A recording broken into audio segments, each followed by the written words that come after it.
Second টাইমে যদি তুমি এফিসিয়েন্সি এবং ইফেক্টিভনেস এই দুইটাকে একসাথে কম্বাইন করে পড়াশোনা না করতে পারো, তাইলে তোমার আলটিমেটলি ভালো পজিশনে চান্স হবে না বা তোমার চান্স পাওয়া টাফ হয়ে যাবে। একজন সেকেন্ড টাইমারের ফুল প্রিপারেশনের জন্য যত গাইডলাইন লাগে এই একটা সিঙ্গেল ভিডিওর মাধ্যমেই তুমি সব কিছু জানতে পারবা। তো প্রথমে আসো কেন ইফেক্টিভনেস এবং এফিসিয়েন্সি এই দুইটার কথা বললাম। তো দেখো, আমরা সেকেন্ড টাইম প্রিপারেশনের সময় সর্বপ্রথম যে কাজটা করি, আমরা প্রয়োজনীয় জিনিসগুলোকে একটু কম গুরুত্ব দিতে থাকি। হ্যাঁ, তো এই জন্যই আমরা আলটিমেটলি আমাদের পড়াশোনাগুলোকে গুছায় নিতে পারি না। তো প্রয়োজনীয় জিনিসগুলো আইডেন্টিফাই করা যদি আমরা শিখতে পারি, তাহলে আমাদের পড়াশোনার দক্ষতাটা বা এফিসিয়েন্সিটা বেড়ে যাবে এবং আলটিমেটলি দেখবা পরীক্ষাতে এই দক্ষতাটা অর্জন করার মাধ্যমেই তুমি সর্বোচ্চ লেভেলের প্রশ্ন কমন পাইতেছো। হ্যাঁ, তো অ্যাডমিশন জার্নি শুরু করার সময় বা যখন তুমি জার্নি শুরু করবা যে কোনো সাবজেক্টের ক্ষেত্রে, তোমার টার্গেটই হওয়া উচিত যে কোনো পড়াশোনা করার ক্ষেত্রে প্রিভিয়াস ইয়ারের প্রশ্ন বেসড পড়াশোনা করা। ব্যাপারটা কেমন, ধরো তুমি জাতিসংঘ পড়তেছো একটা টপিক। হ্যাঁ, জাতিসংঘ এই টপিকটা সাধারণ জ্ঞানের মধ্যে আন্তর্জাতিক অংশের মধ্যে আছে, এটা পড়তেছো। এখন জাতিসংঘ রিলেটেড যে অংশগুলা তোমার বইটা সুন্দর করে ভাগ করা আছে, সেই অংশে প্রিভিয়াস ইয়ারের যে প্রশ্নগুলো আছে, হ্যাঁ, প্রিভিয়াস ইয়ারের যে প্রশ্নগুলো আছে এইগুলাকে তুমি প্রথমত পড়ে ফেলবা এবং পড়ে শুধু জাস্ট পড়ে ফেলবা বা মুখস্থ করবে এমন না। এই প্রিভিয়াস ইয়ারের প্রশ্নগুলো যাতে করে তোমার পরবর্তীতে রিপিটেডলি খুঁজে খুঁজে বা একদম অধ্যায়ের শেষে থেকে রিভিশন না করা লাগে, যার কারণে এই প্রিভিয়াস ইয়ারের প্রশ্নগুলা তুমি বইয়ে দাগায় ফেলবা। ব্যাপারটা কেমন, ধরো এরকম করে বলা হয়েছে যে কত সালে জাতিসংঘ প্রতিষ্ঠা হয়েছে, বা জাতিসংঘের মানে এরকম করে যদি বলা হয় যে জাতিসংঘ আসলে কেন প্রতিষ্ঠা হয়েছে, এই যে লাইনগুলা, এই যে উত্তরগুলা, এই প্রশ্ন এবং উত্তরগুলা লাইনগুলা তোমার যে বেসিক বা টেক্সট পড়াগুলো আছে, মানে তুমি যেগুলা প্যারালাল টেক্সট আকারে মেইন কনসেপ্টের মধ্যে পড়বা, সেইগুলাতে দাগায় রাখবা। প্রয়োজনে কী লিখবা জানো, যে তুমি ধরো এই যে বলা হয়েছে যে জাতিসংঘ কত সালে প্রতিষ্ঠা হয়, এইটা ঢাকা বিশ্ববিদ্যালয়ে আসছে বা জাহাঙ্গীরনগরে আসছে, ওই লাইনটার সাথেই বা তুমি যখন ওই যে মূল টেক্সটের মধ্যে পড়বা, মানে যেখানে এমসিকিউ নাই আর কি, ওখানে পড়বা, ওখানে এরকম করে ডিউ লিখে রাখবা। তাইলে কি হবে, দেখবা যে তোমার ওই পড়াটা রিভিশন করার সময় বা তুমি যখন পড়বা তখন হচ্ছে এই প্রিভিয়াস ইয়ারের প্রশ্নগুলো অটোমেটিক্যালি তোমার মানে রিভিশন হয়ে যাবে। সো এইভাবে যদি তোমার বইটাকে তুমি সাজাইতে পারো, তাইলে আলটিমেটলি কি হবে, যখন তুমি একটা চ্যাপ্টার পড়তেছো তখন প্রিভিয়াস ইয়ারের প্রশ্নগুলো 100% তোমার কাভার হয়ে যাচ্ছে এবং পরবর্তীতে গিয়ে তোমাকে আর এই প্রিভিয়াস ইয়ারের প্রশ্নগুলো রিভিশন করা লাগতেছে না। এটাকে বলে হচ্ছে তোমার দক্ষতা বাড়ানো বা তোমার ইফেক্টিভনেস এইটার ইনক্রিজ করা বা এটা বৃদ্ধি করা। সো এই স্টাইলে যখন তুমি পড়বা তখন তোমার পড়াশোনাগুলা অনেক বেশি গোছালো হবে। এবং আর একটা এখানে মজার বিষয় হইলো, তুমি যখন এই স্ট্র্যাটেজিগুলো ফলো করবা তখন তুমি জানো কেমন টাইপের প্রশ্ন আছে, মানে প্রশ্নের টাইপগুলো, ধরনগুলো তুমি বুঝতে পারবা এবং আলটিমেটলি তোমার মানে পড়াশোনাগুলা প্রতি আকর্ষণও অনেক বেশি বাড়বে। এখন যারা এই কাজগুলো করো না বা যাদের পড়াশোনার স্টাইলটা একটু আলাদা, তাদের ক্ষেত্রে কী প্রবলেম হয়, অনেক অপ্রয়োজনীয় তথ্য পড়ে ফেলা ফলে। যখন তুমি দেখবা যে একই প্রশ্ন বারবার দেখবা ওই একই লাইন, হ্যাঁ, জাতিসংঘ কত সালে প্রতিষ্ঠা হয়েছে, হ্যাঁ, বা জাতিসংঘের অঙ্গগুলা কতগুলা, হ্যাঁ, অঙ্গ সংস্থান কতগুলা আছে, তো এই প্রশ্নগুলো দেখবা যে বারবার আসতেছে। এখন এই বারবার আসার কারণেই তুমি দেখবা ওই লাইনটা অনেক বেশি গুরুত্বপূর্ণ, তুমি বুঝতে পারবা যে এই জায়গা থেকে স্পেসিফিক কেমন টাইপের প্রশ্ন হইতে পারে। সো যে কোনো সাবজেক্ট পড়ার ক্ষেত্রে এটা একটা হচ্ছে খুব ভালো একটা টেকনিক। হ্যাঁ, এটা দেখবা যারা খুব ভালো করে তারা বেশিরভাগ স্টুডেন্টই এরকম করে যে ট্যাগ না লিখেও রাখে যে ইউ ডি ইউ, তারপরেও তারা লাইনগুলো ওই প্রশ্ন থেকে প্রথমে বের করে টেক্সট বুকের মধ্যে দাগায় রাখে। তার পরবর্তীতে তারা যখন রিভিশন করে তখন ওই টেক্সট বুকটাই বা টেক্সট লাইনগুলাই রিভিশন করলে অটোমেটিক্যালি তাদের পড়ার টাইমটা কম লাগে, অটোমেটিক্যালি বইটা দ্রুত শেষ হয়। ওকে, সো তুমি যখন বইটা তৈরি করবা এইভাবে তৈরি করবা। এখন দেখো এইখানে আমি আর একটা জিনিস মেনশন করছি, প্রিভিয়াস ইয়ারের প্রশ্ন।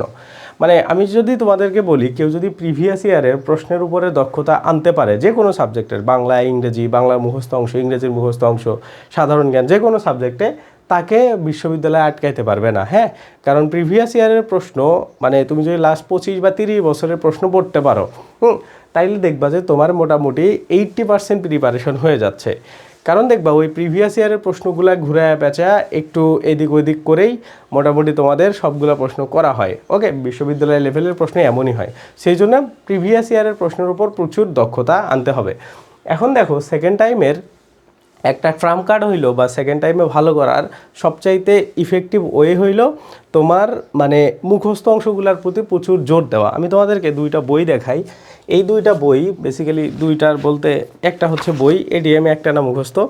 এই বইটা মোটামুটি তোমরা যদি কেউ পড়তে পারো তাইলে তোমার বাংলার মুখস্থ অংশের যে 6 থেকে 7টা প্রশ্ন আসবে বা ধরো 5টার মতো প্রশ্ন আসবে, সেইগুলা তোমাকে কেউ আটকাইতে পারবে না। এই বইটা ওয়ান অ্যান্ড অনলি সলিউশন না, এটার বাইরেও আরও অনেক বই আছে, বাট এই বইটা আমার কাছে ভালো লাগে, তোমরা চাইলে এটা কিনতে পারো। ওকে, আর একটা বিষয় দেখো, এই যে এইখানে একটা জিনিস আছে, এইটা হচ্ছে 1991 সাল থেকে শুরু করে এই পর্যন্ত আসা মানে বিভিন্ন মানে প্রশ্ন, হ্যাঁ, প্রশ্নগুলোকে আমরা প্যারালাল টেক্সটে তৈরি করে দিছি এইখানে। যেমন আমি তোমাকে যদি একটা ভোকাবুলারি দেখাই তুমি বুঝতে পারবা যে এইখানে একটা দেখো ব্ল্যাক কালারের একটা ওয়ার্ড দেওয়া আছে এবং তার সাথে 5টা ভোকাবুলারি দেওয়া আছে, হ্যাঁ, মানে এটা হচ্ছে প্রশ্ন, আর এই যে যেগুলা মানে ইয়া করে বোল্ড করে দেওয়া নাই সেগুলা হচ্ছে অপশন। তো সবগুলো আমরা এরকম প্রশ্ন এবং অপশন এইগুলা হচ্ছে মানে অ্যান্সার মানে এইভাবেই তোমাদের জন্য এগুলো সাজায় রাখছি। এটা হচ্ছে আমাদের নিজস্ব নির্ভরের একটা শিট। এটা আমাদের যারা স্টুডেন্ট পেইড ব্যাচে ভর্তি হয় তাদেরকে আমরা এটা দিয়ে দিই এবং তারা এইটা থেকেই মুখস্থ অংশটা পুরোপুরি কাভার করে। তো এইখানে প্রায় মোটামুটি হচ্ছে 240 পেজের মতো এটা একটা জিনিস আছে। তো এই 244 পেজ, এই 243-44 পেজেই মোটামুটি তোমার 1991 সাল থেকে শুরু করে এখন পর্যন্ত যত প্রশ্ন আসছে সবগুলাকেই প্যারালাল টেক্সটে তৈরি করা আছে। সো তুমি যদি এইটাই শুধুমাত্র পড়ো তাহলে 100% তোমার কাভার হয়ে যাবে। কারণ লাস্ট এইটা আমরা হচ্ছে গুচ্ছ পরীক্ষাতে দেখাইছিলাম, বাংলাদেশের সর্বোচ্চ পরিমাণে কমন চলে আসছে এই জায়গা থেকে, হ্যাঁ, মানে ইংরেজির মেমোরাইজিং পার্ট নিয়ে তোমাকে আর কোনো টেনশন করতে হবে না। যেমন অনেকেই মানে ইংরেজির মুখস্থ অংশগুলোতে মানে এই কম সময়ের মধ্যে আসলে সব কিছু কাভার করতে পারে না। যেমন অনেকে ভোকাবুলারির জন্য ধরো আলাদা ভোকাবের জন্য হচ্ছে সাইফুডসের স্টুডেন্ট ভোকাবুলারি পড়তে যায়, আবার প্রিভিয়াস ইয়ারের প্রশ্ন পড়তে চাই, এই জন্য অনেক ঝামেলা হয়ে যায়। তো ওই সব ঝামেলা আমরা একসাথে করে মানে এমন একটা কম্প্যাক্ট জিনিস তৈরি করছি যেটা তোমার ইংরেজির মুখস্থ অংশ সব কাভার করে দিবে, হ্যাঁ, এবং এইটা খুবই কম পেজের মধ্যে, এবং এটা যে কোনো স্টুডেন্ট যদি এটাতে 2 মাস বা 2.5 মাস সময় দেয়, মানে এটা মোটামুটি আমরা মোটামুটি ধরে রাখি কেউ যদি এটাকে ডেইলি বা ধরো তুমি যদি প্রতিদিন 4 ঘন্টা করে সময় দাও তাহলে তোমার টোটাল এটা 40 দিনের মতো সময় লাগবে, হ্যাঁ, বা 34 দিনের মতো মোটামুটি লাগে। তো এটা আমি ধরে নিলাম 40 দিন, তো 40 দিনের মধ্যে সে কাভার করতে পারবে। তো কারো যদি উইকনেস থাকে ধরে নাও সে 2 মাস, 2 মাস যদি এটা কেউ পড়তে পারে তাইলে ও ইংরেজি মুখস্থ অংশের যে 10 মার্কের প্রশ্ন হবে তোমাদের 100 মার্কের মধ্যে, তো সেই 10 মার্কের ও কোথাও কোনোদিনও আটকাবে না ইনশাল্লাহ। সো এইভাবে কম্প্যাক্ট ওয়েতে তুমি যদি পড়তে পারো তাইলে এটা তুমি সুন্দর করে কাভার করতে পারবা।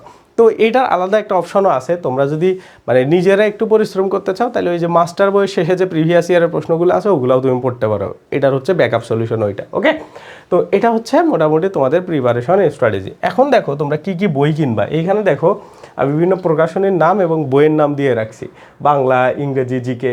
দেখো আমি এটা কখনোই পছন্দ করি না যে তুমি ব্যাগ ভর্তি বই কিনে আনো, টেবিল ভরে রাখো, বাট পড়াশোনা দেখে ভয় করো। সো বাংলা, ইংরেজি, জিকের জন্য তোমার কাছে যদি এই 4টা বই থাকে আমি মনে করি এনাফ, হ্যাঁ, বাংলা, ইংরেজি, জিকের জন্য এই 4টা বই এনাফ, সাথে বোর্ড বইগুলো তোমার লাগবে।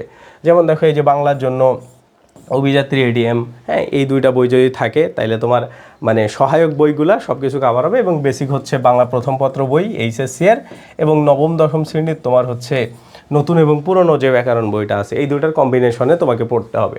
তো তাইলে তোমার বাংলাটা সব কিছু A to Z কাভার হবে। ওকে, আর এইখানে ইংরেজির জন্য মাস্টার বইটার আসলে বিকল্প এখন বাজারে নাই, তুমি এটাকেই ফার্স্ট অপশন এবং লাস্ট অপশন হিসাবে এটাকে নিতে পারো আমার কাছে যেটা মনে হয়। সো এই বইটা বেশ ভালো একটা বই, এটা পড়লে তোমার টোফেল, ব্যারেন্স টোফেল, ক্লিপস টোফেল এগুলো কোনো কিছুই পড়তে হবে না, কারণ ব্যারেন্স টোফেল, ক্লিপস টোফেলগুলার আদতে মানে যে জিনিস আছে সেগুলো মাস্টার যে কাভার করে ও অটোমেটিক্যালি পারবে, কারণ ওইগুলা এটার মধ্যেও আছে। তো ওই ক্লিপস টোফেল, ব্যারেন্স টোফেলে যাওয়ার কোনো প্রয়োজনীয়তা নাই। ওকে, তারপরে এটা থেকে ইংরেজি লিটারেচার অংশটাও তুমি খুব ভালো করে পড়তে পারবা। আবার মেমোরাইজিংয়ের জন্য এটার ওই যে প্রিভিয়াস ইয়ারের প্রশ্ন, অথবা আমাদের কোর্সে যারা ভর্তি হবা তাদেরকে তো আমরা এই শিটটা দিয়েই দিব, তো তোমাকে আর এই কষ্ট করে আবার মাস্টার বইটা 2018-19 সালের পর থেকে আসলে ওইভাবে এটাকে আপডেট করা হয়নি। তো এখানে লাস্ট 8-10 বছরের প্রশ্নগুলো নাই যেগুলো আমাদের এইটার মধ্যে আছে। মানে আমাদের এই শিটটাতে আমরা 1992 সাল থেকে শুরু করে 2026 সাল পর্যন্ত যত মানে জবের পরীক্ষা হোক, অ্যাডমিশন টেস্টের হোক, সবগুলো প্রশ্নই আমরা এটাতে ইনক্লুড করছি, হ্যাঁ। সেই জন্য এটা একটা এক্সট্রা সুবিধা আমাদের এই শিটটা পড়া, যে তোমার আর কোনো কনফিউশন থাকবে না। ওকে, এবং এটাকে সুন্দর করে গোছালো করা আছে। আর একটা মানে কমপ্লিট বিষয় আছে এইখানে। তোমরা যদি একটু স্ট্র্যাটেজিক্যালি দেখো, এটাতে নাম্বারিং করা আছে সবগুলা জিনিসের। যেমন ধরো এই যে আমি তোমাকে যদি প্রথমটাই দেখাই আমাদের, হ্যাঁ, প্রথমটা হচ্ছে ইডিয়াম ফ্রেসেস। ইডিয়াম ফ্রেসেসগুলো যদি আমি তোমাকে একটু প্রথম দিক থেকে দেখাই, দেখো এইখানে একটা সিস্টেম আছে যে এই যে 1 নাম্বার থেকে আমরা তোমাকে প্রথম দিনে 50 নাম্বার পর্যন্ত পড়া দিই। এখন এই 1 থেকে 50 নম্বর পর্যন্ত তোমাকে তো আমরা পড়া দিলাম, দেওয়ার পরে এই 50টা তুমি পড়ছো কি না সেটার উপরে আমরা তোমাকে একটা টেস্ট নিই। হ্যাঁ, সেই টেস্টটা হলো আমাদের এই নির্ভরে এসে তুমি যদি দেখো এই যে এক্সাম ব্যাচের মধ্যে একটা অপশন আছে লেকচার ভিত্তিক মুখস্থ অংশের এক্সাম, এটাতে তুমি যদি ক্লিক দাও দেখবে এই যে ইংরেজি মেমোরাইজিং পার্ট, মানে প্রতিদিন তোমাকে ইংরেজি মেমোরাইজিংয়ের যতগুলা মানে এইটার মধ্যে যতগুলা আছে, হ্যাঁ, ধরো তোমাকে আমরা বাংলায় মানে ইংরেজির হচ্ছে ইডিয়াম ফ্রেজ, ভোকাবুলারি, তারপরে হচ্ছে ধরো ওয়ান ওয়ার্ড সাবস্টিটিউশন, অ্যানালজি, সব কিছু মিলায়া গ্রুপ ভার্ব মিলায়া যত পড়া দিছি সবগুলা তুমি এটার মধ্যে ঢুকলে এরকম করে এই যে 1 নম্বর টপিকের মধ্যে যা যা আছে সবগুলা মেলায়া ধরো হয়েছে 250, সেই 250টা জিনিস এখানে থাকবে এবং সেগুলো তুমি আগে এখানে পড়বা। পড়ার মধ্যে দেখবা তুমি কোনটা কোনটা পরীক্ষা দিয়ে পারো নাই সেগুলো আবার এখানে দাগায় রাখবা। সো এইভাবে ইফেক্টিভ ওয়েতে যাতে করে তোমার কমপ্লিট একটা প্রিপারেশন হয়, সেজন্য আমাদের এক্সাম ব্যাচগুলো এইভাবে ডিজাইন করার, আমরা মানে নর্মালি এইভাবে আমাদের সবগুলা ডিজাইন করা থাকে। হ্যাঁ, তারপরে এই যে প্রতিটা লেকচারের উপরে তো এই যে দেখো 100 মার্কের করে একটা করে এক্সাম থাকবে। সো কমপ্লিট একটা প্রিপারেশন যে তোমার উইকনেসগুলো কোথায়, আবার তুমি কোথায় খারাপ করতেছো, কোথায় কী করতেছো সেগুলো ট্র্যাকিং করার জন্য তুমি তোমার জাস্ট প্রোফাইলে গেলেই তুমি দেখতে পারবা যে কোনটাতে তুমি কতগুলো খারাপ করছো, কোনটাতে কত করছো। তারপরে এই যে আমাদের একটা অ্যাকিউরেসি অপশন আছে, এটাতে গেলে দেখা যায় আর কি, হ্যাঁ, যে কার কত অ্যাকিউরেসি, কার কোথায় হচ্ছে কেমন লেভেলের উইকনেস আছে। তো সব টাইপের জিনিস তুমি এইখান থেকে পাবা। ওকে, সো এই জন্য আসলে তুমি মানে এতটুকু কনফিডেন্স থাকতে পারবা যে তোমার আসলে কোথায় কি হচ্ছে বা কতটুকু তুমি কি করতে পারতেছো। ওকে, সো এই বইগুলা তুমি যদি নাও তাহলে আশা করি তোমার একটা ভালো প্রিপারেশন হবে। আর একটা ভালো সুবিধা হলো এই যে জিকে নিয়ে যারা অনেক বেশি ভয় আছো, এই বইটা হচ্ছে জবের জন্য, বাট এটা অ্যাডমিশনও কভার করবে। তো আমার কাছে বাজারের এই বইটা অনেক ভালো মনে হয়েছে, অনেকে আমার কাছে বই সাজেশন চাইছো, আমি এটাকে দিছি। হ্যাঁ, সো আমি এর আগে মনে হয় না জিকে বই কোনো সাজেস্ট করছি, বলছি যে কোনো একটা বাজারে বই কিনবো, বাট আমার কাছে মনে হয়েছে এই বইটা ভালো, তোমরা এই বইটা দেখতে পারো, তোমরা আগে গিয়ে দেখবা, দেখার পরে তোমার যদি পছন্দ হয় তারপরে তুমি এটা নিবা। ওকে, কারণ এই বইটাতে একটু বিস্তারিত লেখা আছে আর জিকে একটু বিস্তারিত পড়াই ভালো। ওকে, সো এই জন্য জিকে বইটা একটু মোটা হইলেও, আর এটা থেকে 700-800 পেজের মতো, তোমার 700 পেজের মতো মোটামুটি অ্যাডমিশনের জন্য পড়তে হবে, সব পড়তেও হবে না। সো আমি আমাদের ব্যাচে মোটামুটি যারা ভর্তি হও তারা এই টাইপের বইগুলাই সংগ্রহ করবা। এবং আমি এই আপকামিং যে ব্যাচটা আছে এটাতে হচ্ছে এই জিকে ক্লাসটা নিব, আর বাংলা এবং ইংরেজি যে ক্লাসটা আছে, হ্যাঁ, তো এগুলার ক্লাসও আমারই তোমরা পাবা। এবং এগুলার ডেমো ক্লাস দেখতে চাইলে তুমি আমাদের ইউটিউব চ্যানেলে আসতে পারো। এইখানে আমাদের ইউটিউব চ্যানেলে আসলে তুমি হচ্ছে দেখতে পাবা, ওকে, ফ্রিতেই দেখতে পাবা। এই যে এটার মধ্যে তুমি যদি আসো, এই যে নির্ভর, এর মধ্যে তুমি আসলে এই যে দেখো এটা প্রায় 5.5 লাখ এর কাছাকাছি স্টুডেন্ট এটা দেখে ফেলছে ক্লাস। তারপরে তুমি যদি দেখো এইখানে ইংরেজি ক্লাসটাও আমাদের প্রায় 80,000-এর বেশি স্টুডেন্ট দেখে ফেলছে। সো তুমি এগুলো চাইলে আগে ডেমো দেখতে পারো, এই যে 85,000 স্টুডেন্ট দেখে ফেলছে। সো এগুলো দেখে তুমি আইডিয়া নিতে পারো আমাদের কেমন টাইপের ক্লাস হবে। আর এক্সাম সিস্টেমের জন্য এইখানে যত কিছু আছে সব কিছুই তুমি আমাদের ফ্রি পাবা। মানে এইখানে যত আছে মক পরীক্ষা, প্রশ্ন ব্যাংক, মডেল টেস্ট, স্টাডি যা আছে, লিখিত টেস্ট, সব কিছুই তুমি এই এক্সাম সার্ভারে সব অ্যাক্সেস পাবা। সো সব কিছুর কম্বিনেশনে তোমার ফি হচ্ছে 2,000 টাকা। এই ভিডিওর ডেসক্রিপশন অথবা আমাদের পেজে তুমি নক দিতে পারো, অথবা তুমি আমাকে এই নাম্বারে হোয়াটসঅ্যাপে নক দিলেও হবে। এবং আমাদের ওয়েবসাইটে তুমি ক্লাসগুলো রেকর্ডেড ভার্সন পাবা, সব কিছু পাবা। এই যে এইখানে তোমাদের ব্যাচ হচ্ছে শুরু হচ্ছে, এই যে এটা aim second time B unit batch. Okay, তো এই যে এইখান থেকে এই নাম্বারে আমাকে হোয়াটসঅ্যাপে নক দিলেই হবে। হ্যাঁ, এই যে এই নাম্বারটাতে আমাকে হোয়াটসঅ্যাপে নক দিলেই পুরো ডিটেলসটা আমি তোমাদেরকে দিয়ে দেবো। ওকে, তো মূল কথা এভাবে তুমি প্রিপারেশনটা শুরু করো এবং পড়াশোনার স্টাইলটা এমন করো। আর যারা ডেইলি অন্তত 8 ঘন্টা করে পড়তে চাও তারা আমার ব্যাচে ভর্তি হয়েও, আমি তোমাদেরকে একটা ভালো প্রিপারেশনের রাস্তা এবং ভালো প্রিপারেশন নেওয়ার জন্য ব্যবস্থা করে দিতে পারবো ইনশাল্লাহ। আল্লাহ হাফেজ, বাই বাই।